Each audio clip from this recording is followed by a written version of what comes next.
میں ایک اہم، نرالی اور عاشقانہ عبادت ہے۔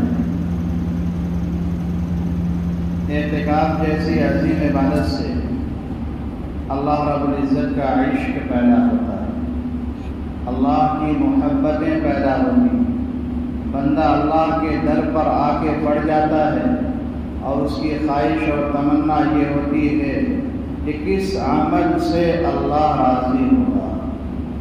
علماء نے، محدثین نے، صوفیاء نے لکھا ہے، معتکف کی مثال ایسی ہے جیسے ایک فقیر کسی بادشاہ اور سخی کے دروازے پر جا کر بیٹھ جائے اور یہ کہے جب تک تو مجھے مالا مال نہیں کرے گا میں یہاں سے جانے والا نہیں۔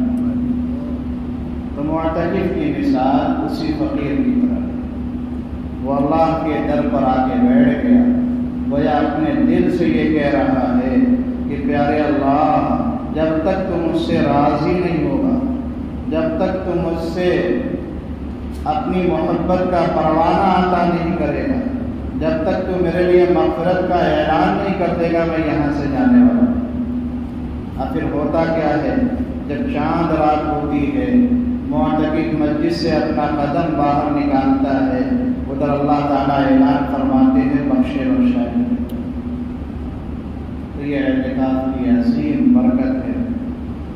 لاڈلے پیغمبر جناب محمد رسول اللہ صلی اللہ علیہ وسلم نے ارشاد فرمایا، جب بندہ ایک دن کا اعتکاف کرتا ہے، 10 دن تو بہت بڑی چیز ہے، فرمایا ایک دن کا اعتکاف کرتا ہے، اللہ تعالیٰ بندے اور جہنم کے درمیان 3 خندقیں آڑ فرماتے، 3 خندق، اور ایک خندق کا فاصلہ کتنا ہے؟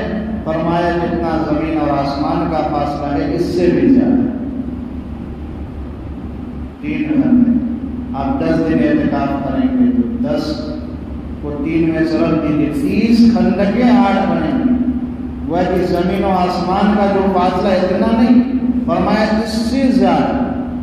اب جہاں پہ زیادہ کی بات آتی ہے، محدثین وہاں پہ اپنی قلم کو روک لیتے، کیونکہ اللہ کی شان بڑی ہے۔ جب اللہ تعالیٰ نے زیادہ کا فیصلہ فرما دیا تو جیسے اللہ کی شان ہے، گویا کہ آپ کو جہنم کی ہوا بھی لگنے نہیں دے، اتنا فاصلہ۔ اللہ تعالیٰ ہم سب کی جہنم سے حفاظت کرے۔ ایک روایت میں لاڈلے پیغمبر جناب محمد رسول اللہ صلی اللہ علیہ وسلم نے ارشاد فرمایا، جو بندہ آخر عشرے کا اعتکاف کرتا ہے اسے 2 حج اور 2 عمرے کا ثواب ہے۔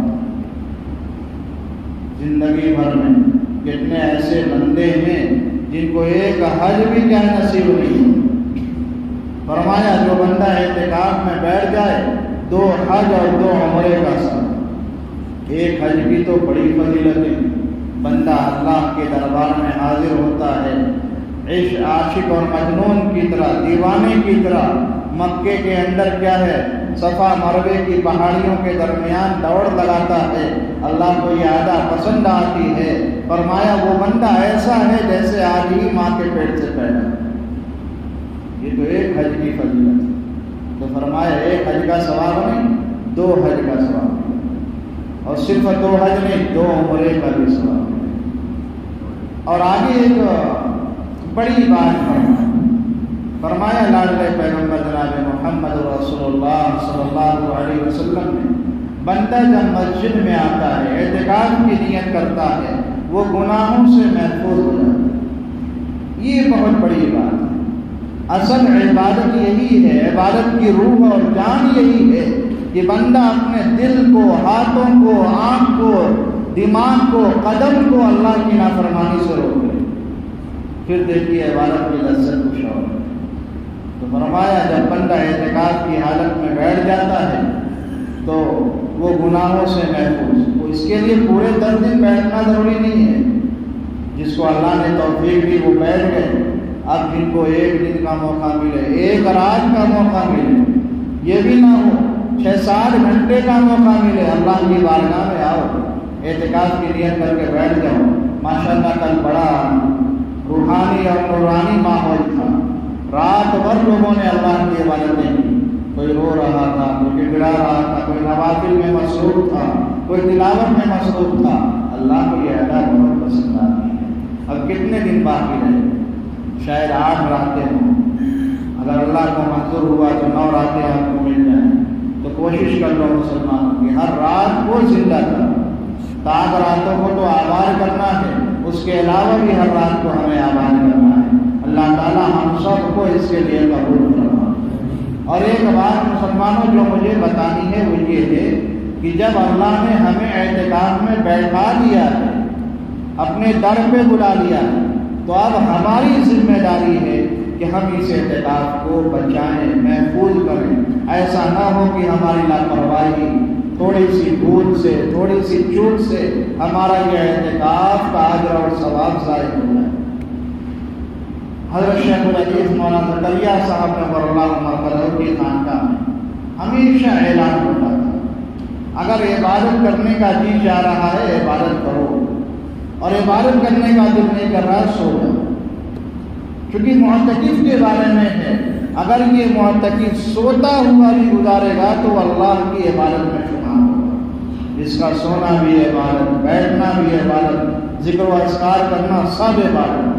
تو اگر آپ کا دل کر رہا ہے تلاوت کا، تلاوت کی، دعا مانگنے کا دل کر رہا ہے دعا مانگی، تھک گئے ہیں نہیں کر سکتے تو اپنا ٹائم پاس نہ کریں، لایعانی باتوں سے بچائیں، کسی کی غیبتیں نہ کریں، شکوہ شکایت نہ کریں، اپنے آپ کو گناہوں سے بچاتے کچھ نہیں کر سکتے، پورے 10 دن سو کر کے گزارو۔ انشاءاللہ عبادت میں آپ کو شب قدر کا ثواب مل جائے گا۔ آپ گناہوں سے تو بچے رہو گے، نمازوں کی پابندی، 55 وقتہ نماز جماعت سے پڑھ لی، تراویح پڑھ لی، کچھ نہیں کر سکتے سو کے گزار لیجیے، انشاءاللہ بڑی فضیلت آپ حاصل کر لیں گے۔ لیکن اگر کیا ہے، تھوڑا وقت ملا، شیطان نے ہمیں باتوں میں لگا دیا، لوگ صرف یہ سمجھتے ہیں کہ شیطان کو اللہ نے رمضان میں بند کر دیا، یقیناً بند کر دیا۔ اب سوال پیدا ہوتا ہے پھر رمضان میں گناہ ہوتے کہاں سے؟ محدثین نے یہ سوال اٹھایا، فرمایا علماء نے شیطان کا بڑا جو ہے وہ ابلیس اسے قید کر دیا جاتا ہے، اس کے چیلے چپاٹے اس میں بھی گھومتے ہیں، اور ہمیں گمراہ کرنے کے لیے وہ چیلا ہی کافی۔ ابلیس تو پتہ نہیں ہمیں کہاں لے جا کے ڈھونڈے۔ اب بہت سے محدثین نے فرمایا بندے کے گناہ کا 2 ذریعہ ہے، شیطان بھی قید کر دیا جاتا ہے، اس کے چیلے بھی قید کر دیے جاتے ہیں۔ اب یہ جو بندہ گناہ کرتا ہے یہ اپنے نفس کی وجہ سے، نفس کی شرارت کی وجہ سے، یہ بھی ایک بڑا مجرم ہے۔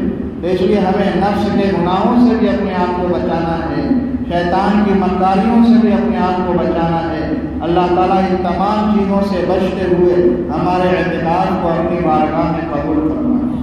ایک دوسری بات سنیے کہ معتکف جو سنت اعتکاف میں بیٹھے ہوئے، اگر وہ صرف اور صرف شرعی ضرورت اور طبعی ضرورت، یہ 2 اصول ہیں، اگر طبعی ضرورت ہے، طبعی ضرورت کیا ہے؟ آپ کو پیشاب کی حاجت ہے، پاخانے کی حاجت ہے، آپ کو غسل فرض ہو چکا ہے، غسل کرنا، ان چیزوں کے لیے آپ نکل سکتے ہیں۔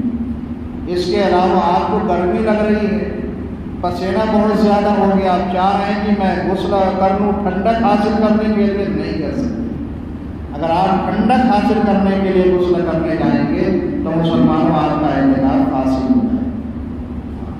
اسی طرح آپ وضو کرنے کے لیے گئے، درمیان میں کھڑے ہو گئے، کوئی آپ سے مل گیا، اس سے ملاقات کرنے لگے، سلام کی ایک تو گنجائش ہے، ویسے ہمیں یہ بھی بچنا چاہیے، لیکن اگر کوئی کر دے تو اس کا جواب آپ دے سکتے ہیں، لیکن اس کے علاوہ آپ دنیاوی باتیں نہیں کر سکتے۔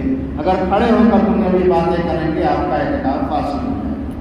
تو اگر کوئی کام آپ کو کرنا ہے، جانا ہے، تو پہلے مسئلہ پوچھیے پھر آپ قدم بڑھائیں۔ ایسا نہ ہو کہ آپ کام کر لیں اور پھر مسئلہ پوچھیں، نتیجہ کیا نکلے گا کہ آپ کا اعتکاف فاسد ہو جائے۔ تو ہمیں بچتے ہوئے اپنے آپ کو کیا ہے گزارنا ہے۔ کسی کی طبیعت خراب ہے، آپ کا دل کر رہا ہے عیادت کے لیے جائیں، نہیں جا سکتے۔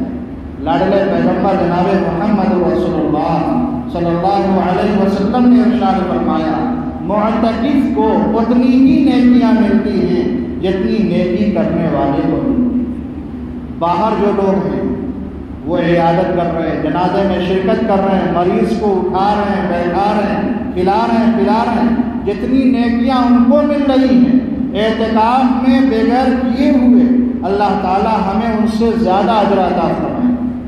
تو ہمیں یہاں مایوس نہیں ہونا ہے، فرمایا تمام نیکیوں کا ثواب معتکف کو ملے گا۔